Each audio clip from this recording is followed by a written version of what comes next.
good morning, good afternoon, and good evening to all our viewers. Today, we have a very good guest, high level guest in the organization as part of the Las Damas. Uh, this coming May is going to be dedicated to this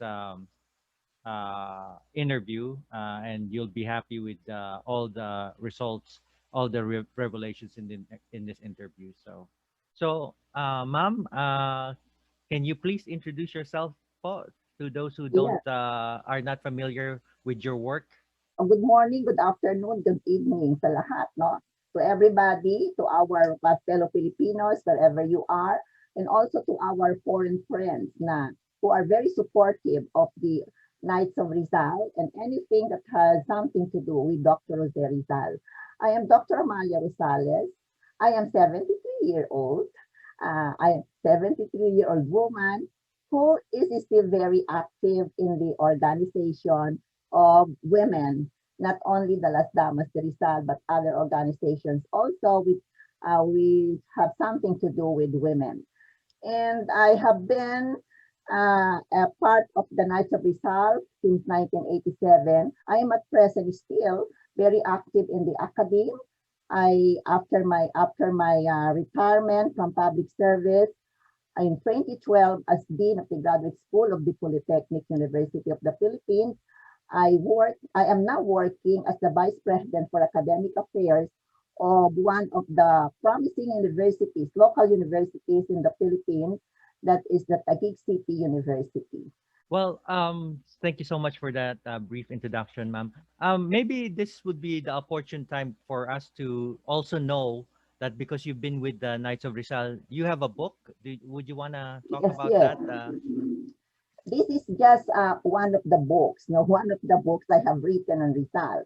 Because the first book that I wrote together with a fellow academician from the Polytechnic University of the Philippines is about Dr. Rizal, entitled Jose Rizal, Walang Hanggang Landas. Then I wrote another, which the title of which I could no longer remember.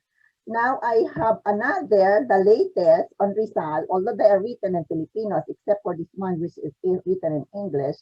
This is my latest book on Dr. Jose Rizal, entitled Rizal sa Kamalayang Pilipino, which is being used in the universities.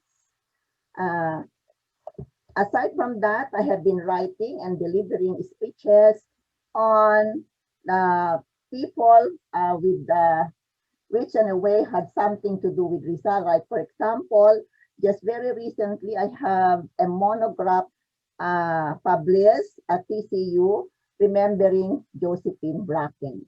This is also a very good material which I would like to discuss one of these days para sa Women Month. And in this book, definitely, this covers my journey with the Knights of Rizal since 1987. And very aptly stated in the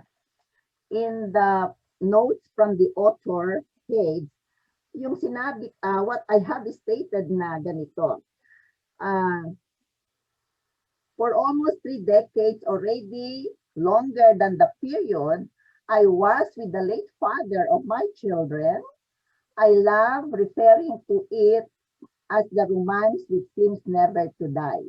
I refer to my association, my romance with the Knights of Rizal, which for me does not die. No, even if at this age I am still with them. Uh, this was my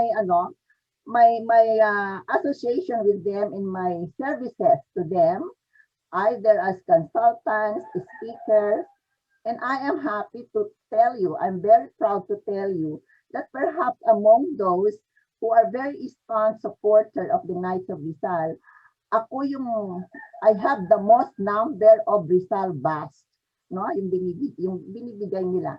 Because I have been a speaker of this and Riley for several times already. Lalo na if they cannot get a speaker, then I would always say Dr. Rosales na lang. Sabi ko, ako lagi ang panakipbutas ninyo ha.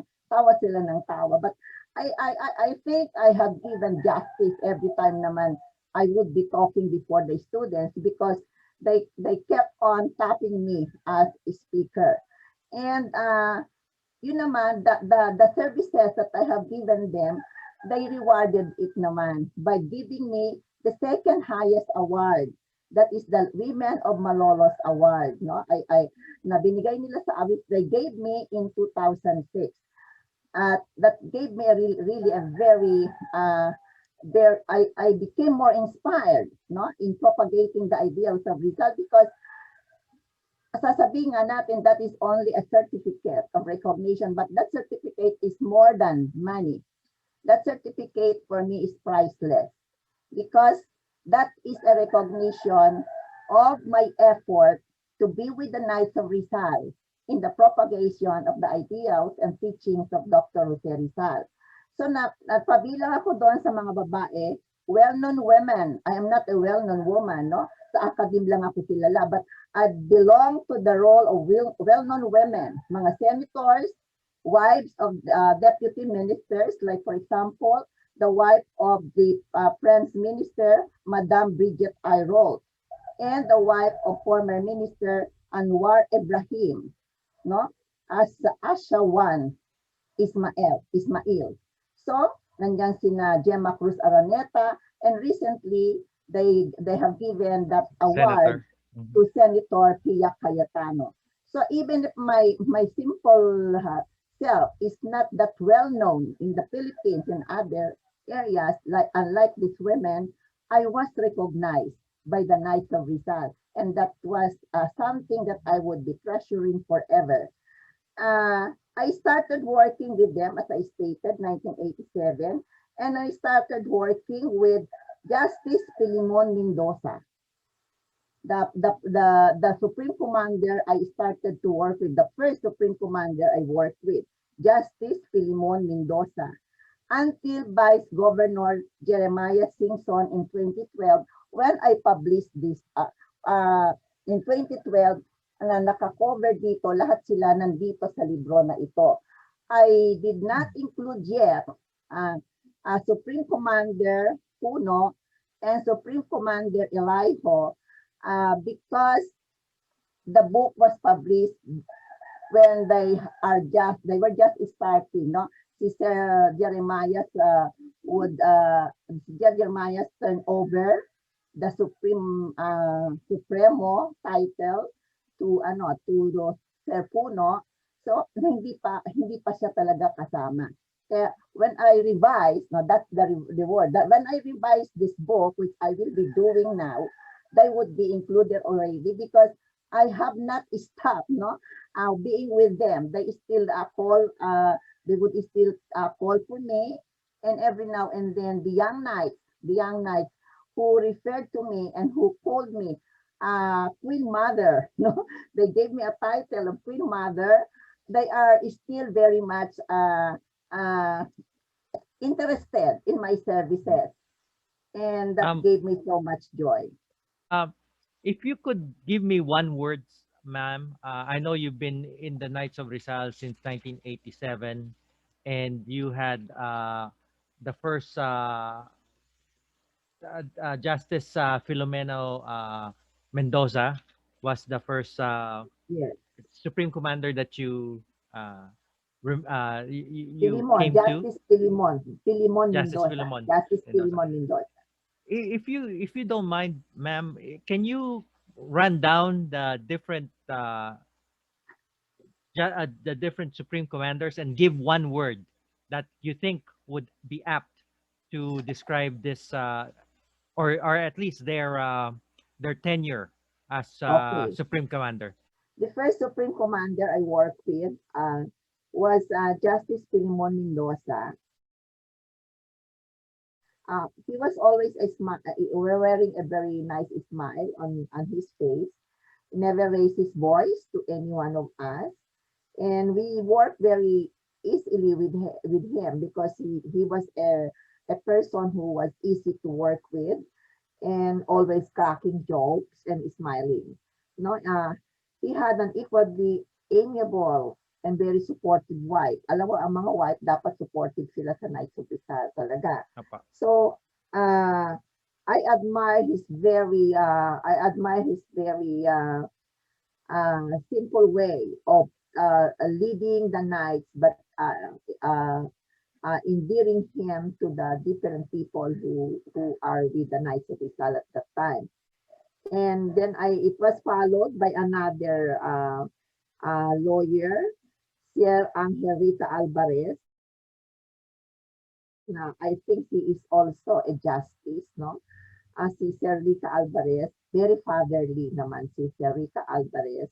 He was very active, despite the fact na it was very difficult for him to walk already because parang meron yata siyang sakit sa tuhod. He was always present during the activities of the Knights of Rizal. The third one that I work with is Sir Lamberto Nanquil. Very eloquent speaker naman si Lamberto Nanquil. But very serious leader also. If you do not know him, if you have not known him well, you would not want to work with him, definitely, because he had a booming voice, no? A booming voice. Even if he was not angry, you would be thinking that he was angry. But another very able and very dynamic leader of the Knights of Rizal, of the Supreme Council, no? Na even in the last few days of his life, he tried to be part of the activities of the Knights of Rizal. Sumunod dyan ay isang politician naman, a politician by profession, si Sir Elias Lopez of Davao City. No, kung ngayon buhay Sir Elias, ngayong anak niya active si Sir Elias, meron din Si Rene. Lopez. Si Rene is very active. I work with his father, and the father was also very nice to us, but he, unlike the three, unlike the two, no, lalo na si Sir Pilimon, medyo detached ng konti, no, a little bit detached, si Sir Lopez.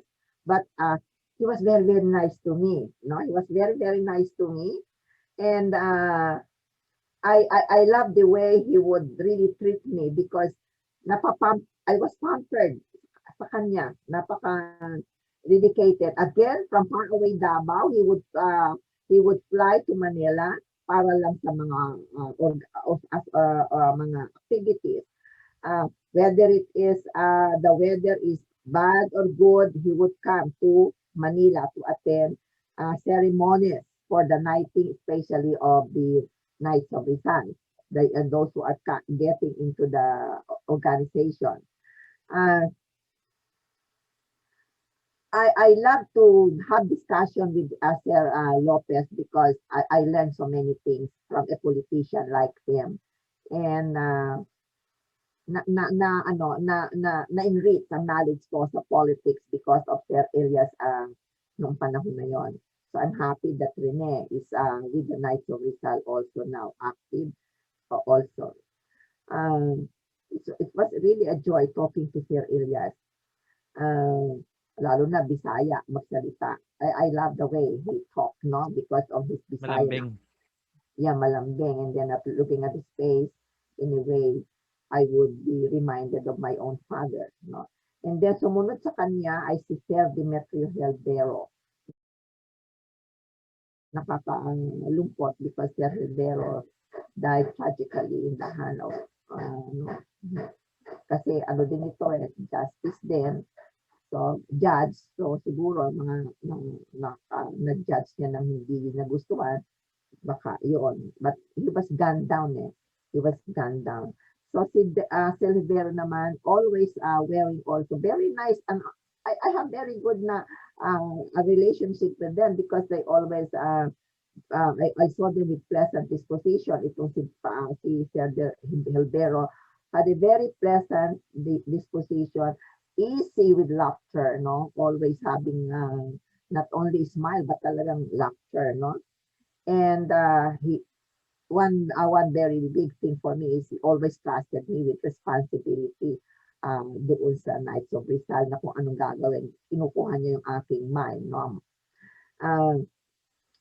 Namatay nga lang siya ng My Tragic. longest association with the Supreme Commanders I had with Sir Rogelio Kiambao.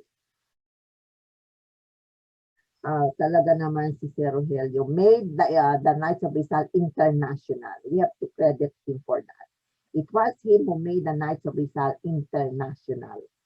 Uh, he was not a perfect person, but definitely he did so much for the Knights of Rizal.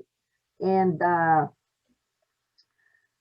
ang kanyang outlook was very universal. It was not confined only in the Philippines, but universe. And in that process, he came in very good relationship with another universal peace man, a man of peace, si Daisaku Ikeda of Japan. And Daisaku Ikeda definitely loved, still living, loves the Knight of Rizal very much. Okay? Uh, and then, imagine it was during the time of Akyambao na si King Carlos was brought to the Philippines for knighting, ha? Inano sa kanya 'yon. That was something very big, and then Ibrahim, and what Ibrahim became knight, and then ang as a knight, Ibrahim worked for the first international conference on Rizal doon sa Malaysia, sa Kuala Lumpur noong 1995, of which I was fortunate enough to be sent as a delegate, or one of the women, dalawa lang kaming women na napunta roon, si Alma Pexon at saka ako. Kasama namin ang Knights of Rizal together with the party of President Ramos at the time. And then after, namatay naman si Sir Kiambao, but very selfless. Sir Kiambao gave so much of himself to the organization. In it, I will always remember him coming to the meetings, even at the time, coming to convention, coming to assemblies, coming to election, even if he could no longer walk alone, that he had to be assisted by his son, he would be coming and then silently would be sitting in a table, looking at the faces of each one of us. So yun ang ano ko sa kanya. Very gallant Knight of Rizal also. And then ang sumunod dito ay, of course, medyo si Sir Vicente Palmon. Despite every negative thing that had been stated or said to Sir Vicente Palmon, I would say that I could not say the same, because I saw them how also he tried to lift the organization, but fate, of course, was not kind to him, that he ended up also tragically. I don't know if he's still patay na rin yata siya, but medyo naging controversial, which I do not like to talk about anymore, because that controversial lang ang pagkatao ni Sir Vicente Palmon. But as one who had worked with him, I also regarded him as a pillar in the organization, whatever they say about him. And the next one is Sir Carmelo Gempisao, also from Davao City. And again, he would always come to Manila to perform his duties as Supreme Commander. He was very dedicated to the Knights of Rizal, and he would often come to Manila, even if he had to travel, just like Sir Elias from Davao to Manila. So I miss him in many occasions when he was leaving, because he was hospitalized. We visited him in the hospital together with the Knights of Rizal in Davao. And he perhaps was reminiscing the time when we were still, when he was still very strong. And he gave us a very sad smile. The last time I saw him was at the Manila Yacht Club during the Supreme Commander's night. He was already on wheelchair. And naka-wheelchair na siya, being pushed by his very caring wife, Mrs. Gimpisaw. I think he could no longer recognize many of us at that time because it was not like that na when I approached him, he just looked at me, but I don't think he was able to recognize me, and it pained me so much.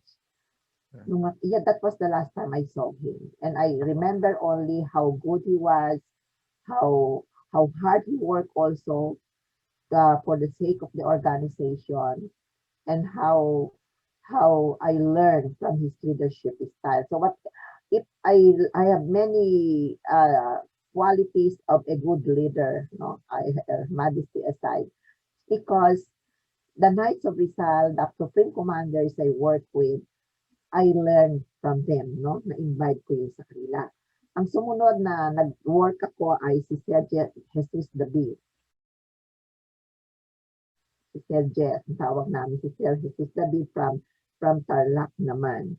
So, masayahin ding tao si Sir David, always. At you know what I remember na hindi ko makakalimutan when Sir David stated in one of the gatherings that we had doon sa Knights of Rizal headquarters, sabi niya, and I admire him for that because he knows, no, what is right. Kasi sabi niya ganon, as members of the Council of Elders, our function is as consultants only, as advisors. So we are not supposed to be meddling in their decisions or whatever unless we are being asked. But yun ang natatandaan kong sinabi niya nandun kami sa board ko at nagtatawanan kaming dalawa, no? And then after kay Sir David, I work kay Sir Lina, no? Lina, Joey Lina, president na of the Manila Hotel. Si Sir Lina naman, of course, with this beautiful singing voice, ay ma-entice ka talaga sa kanya, no? And ito ay napaka-brilliant, napakagaling din magsalita. And yung leadership niya ay talagang effective din kahit sabihin na natin na busy siya sa ibang bagay, but he had already also dedicated his time to the success of the Rizalian movement natin. And then I work with another justice, no, naging Chief Justice of the Supreme Court, Sir Hilario David Jr. Nako, si Sir Hilario David Jr. Never I have this kind of baka because one of the highest officials in the country, former, no? I had a little what do you call that, reservation in talking to him, feeling na baka hindi naman siya kagaya ng mga ibang nauna, but I was wrong. He was so fatherly. He was always ready to embrace you, to kiss you, yung ganun ba? And he worked so hard also. And I remember him when we were in Vegan. When we were in Vegan, he was he joined the group of my daughter. My daughter was the one directing the affair in Vegan during the General Assembly, International Assembly under Sir Simpson. Sabi ng ko, alam mo mami, ang bait-bait talaga ni Sir Davide. He joined them mga production staff ng anak ko, and then he was with them all throughout, and he was walking with them, he was eating with them, and he was joking with them, and there was no sign of arrogance, no, of being once upon a time number 5 successor to the presidency of the country. Wala yung ganun sa kanya. And napaka-caring, very caring lahat itong mga ito. Wala akong masasabi talaga. So, although the stint or the Supremo chief ni Sir David was not that long, he was He able became a to, UN ambassador po, ano po? oo, kasi naging UN ambassador siya, so na-stop kaagad yung kanyang ano. Pero ito yung sinabi niya na lagi kong natatandaan in these three statements. A knight must be willing and prepared to die for the ideals of Rizal. He is a divine fire, the conscience of humanity. A knight must be willing and prepared to die for the ideals of Rizal. He is a divine fire, the conscience of humanity. So, isa yung magandang laging sabihin sa mga Knights of Rizal, paalala sa kanila, no? I look at Sir Davide as a man of wisdom, no? Man of wisdom. And then sumunod sa kanya si Sir Virgilio Isguera. Si Sir Virgilio is one of the most reserved and also dedicated Supreme Commander also that I worked with. He was a busy man at the time because he was the administrator of Rizal province, but he always come and see to it that he would be able to carry out his function as Supreme Commander. And he remained a very humble, a very simple man.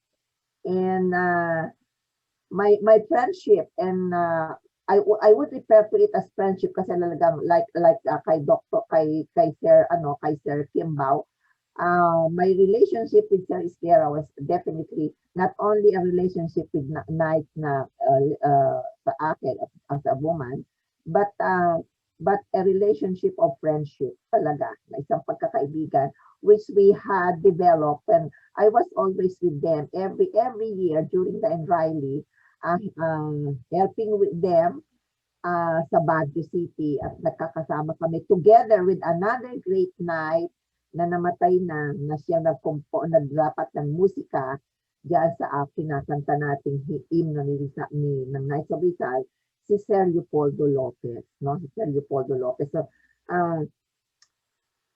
according to sabi sa akin ni Sir Lopez noon kung gaano ka-honest na tao si Sir Isguera, sabi niya, ito yung kanyang description, sinabi niya, alam mo ba, Ami, na yung kisame ng bahay niya ay sira-sira. Ganyan siya kabuting public official. Referring to Sir Isguera. So yun ang kanyang description. Ang sumunod sa kanya, of course, again, naging friend na rin naming mag-iina, Sir Pablo Trillana. Ay, pag nagsalita si Sir Pablo Trillana, you will not want to leave your seat because it was really so inspiring. It was full of passion. Kahit na after ng operation niya sa brain, he was like that. Sige pa rin siya na kung hindi man siya maka-attend personally, he would have it. Nagdapadala siya doon mismo sa kung noon meron ng ganito, ganyan ang ginagawa ni Sir Trillana. And before Sir Trillana would deliver a speech, ito yung hindi ninyo alam kay Sir Trillana, before he would deliver a speech, he would go and commune with nature. He would go out and commune with nature. And then when he came back and deliver his speech already, as if he was speaking with the spirit of the most intelligent, of the most passionate people na pumasok na yata sa kanyang katawan, kasi talagang iba na siya. Very, very efficient, very, very dedicated, very, very energetic leader, si Sir Trillana. He was devoted to Rizalism, and his devotion to Rizalism did not end when he got sick and was operated on due to a clot in his brain. So yun si Sir Trillana. Very strong ang kanyang sense of nationalism, and I love Sir Trillana very much. And then I work with Sir Regis Romero II. And definitely, noong una, distance din ako kay Sir Regis, milyonaryo eh. No, parang nakakatakot yata itong kasama. So parang we started working na kasama ko siya sa parang dito sa Mindanao na na meron pa nung mga, there was a time na hindi lang and Riley merong Bisayan, B-Riley, may M. Riley, May global yata, may global Riley may pa or global something pa. like So, inaano ko lahat yan. So, nandun ako sa Riley noon, kasama siya. And doon nagsimula yung knowledge ko sa kanya, doon nagsimula yung friendship namin. And hindi pa kami magkaibigan noon kasi na-recall ko, I started my association with Sir Regis in 2009. And I was not that close to him because of his being a man of wealth, and I am a little bit afraid to mingle with the wealthy people, no? Hindi ko alam ang kanilang isip, hindi ko alam ang kanilang mannerism or whatever. So I distance myself. But it was there was this time na we were at the Supreme Court yata. I don't know what was the occasion. I was with them in the Supreme Court, and my friend then was another active Rizalist at that time, si kababayan ko, si Sir Vic Ramos, no? Sir Vic Ramos, na naging parang treasurer ng Knights of Rizal during that particular time. And that was the time that we were planning to go to Prague for the International Assembly, European Assembly sa Prague ng Knights of Rizal. Sabi niya ganon, Ami, gusto mong sumama sa Prague? Sabi ni Vic Ramos sa akin, kami magkausap ko. I don't have the financial capability yet to travel to Europe. Magkahandaan ko pa muna yan. I never thought na sasabihin ni Sir Ramos kay Sir Regis na Regis, sama kaya natin si Ami sa Prague. Nagulat akong gano'n, sabi ko, huy, pero alam mo, yun lang, hindi ko pa kaibigan si Regis noon. Pinakuha niya yung aking passport at bigla na lang dumating yung aking visa without me lifting a finger, without me having been kuha lang passport lang, I got my visa to Prague and presto, mayroon akong ticket papuntang Prague, may hotel ako sa Prague. All throughout the travel ko sa Prague, sinandun si Sir Regis, very solicitous, very caring sa lahat, hindi lang naman sa akin very caring sa lahat si Sir Regis. And when we were in the airport, napunta kami, iniyaya niya ko, hala Ami, punta tayo sa mga duty free, no? Yun ba yung duty free nila sa airport. So we went together, dala-dala niya yung aking hindi ko alam, dala-dala niya yung aking hand carry na mabigat, dala-dala niya yon. Siya ang nagdadala. Pero naka-check-in na siya. Ako hindi ko chinekin yung hand carry ko kasi may seater lang, tela lang, natatakot ako baka masira. Hindi ko chinekin. So ginawa niya, siya nagbitbit habang lalakad. And then he went to mga bilihan ng maliit ng mga basa niya. Ami, maganda ba to? Sabi ko, sir, akala ko kanya. Sabi ko, sir, okay lang. Tapos umalis siya, pumunta siya dun sa Samsonite. Sabi niya gano'n, kumuha siya ng pula. Maganda ba to, Ami? Sabi ko, okay naman, sir. Mamaya binili niya yung Samsonite na yun, tapos pumunta sa isang sulong. He went to a corner, then binuksan yung bag ko, na dala-dala, nilipat niya lahat doon yung aking gamit. Di natulala ako, nasyak ako, hiya ako talaga sa kanya. So sabi ko, sobra naman itong mayaman na to, ganito pala to. I never expected that from a millionaire. And so I love telling that story, kaya sabi na ko, Mami, pagka nagsalita ka dyan sa birthday ni Sir Regis, huwag mo nang uulitin yan tungkol sa malita na yan. So, kami sa karirinig yan. So, that showed to me the kind of person Sir Regis was. Very charismatic. How caring he was. And he is, rather, no? And I remember that. And this is one man who would spend even his own money for the Knights of Rizal.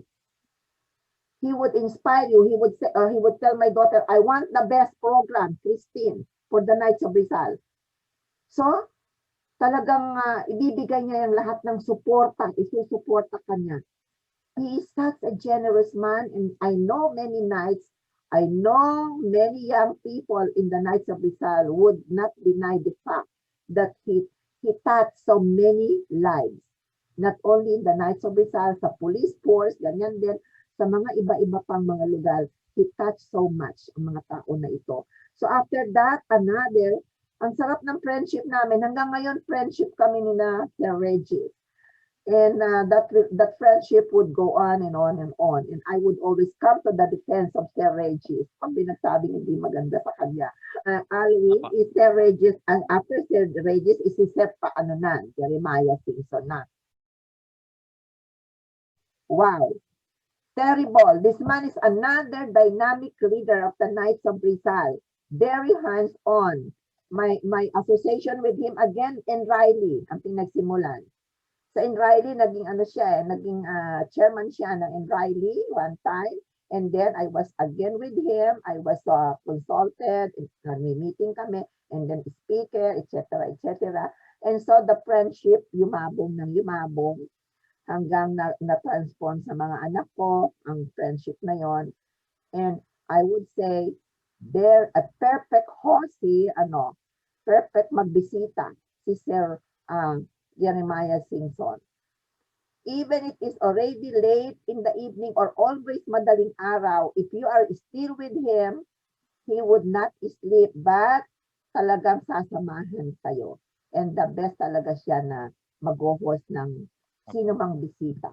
Kaya yung 2015, I think it's a 2015 International Assembly sa Bigan, sabi nung mga ibang nakausap ko na nag-attend doon, ang tanong nila sa akin, Ami, is this the way you are doing it in the Philippines? This kind of activity na so beautiful, so successful, so grand.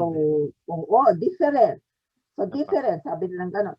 Sabi ko, well, that is how the Filipinos in this country really try to give the best to our visitors. No, nag-end ako kay Sir Jeremiah dito. No? Jeremiah.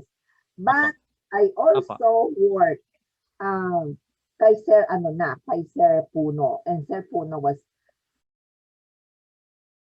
another very strong leader of the Knights of Rizal, who also at the start, hindi touch din ako kasi parang suplado.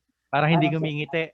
Oo, parang suplado si Sir Puno. Pero may picture po ako sa kanya, nakangiti siya. Pero nakakatuwa. I know what you mean. Ilang meetings na nakita ko how nice a person he is really. And then nakampante na ako. So marami na rin naman kaming working together. Ang problema ko nga lang dito ngayon kay Sir Eliho because of the pandemic. But I work with Sir Eliho also briefly, but not that much. So, but he is also very concerned with Rizalism. Iba-iba sila. All these Knights I work with, all these Supreme Commanders I work with, they have different work ethics, no? Ethics. They have different leadership styles. But all this, ay lahat yan gearing towards what is good for the organization. How do you see the Knights of Rizal in 10 years? Well, my vision of the Knights of Rizal in 10 years, it would be dominated by young knights. Dominated by young knights who would perhaps bring in a new direction, no? A direction which would be suited for the needs of the time and the call of the time and the character of the people during that particular time within 10 years. Still very dynamic organization, but now more dominated by the young minds.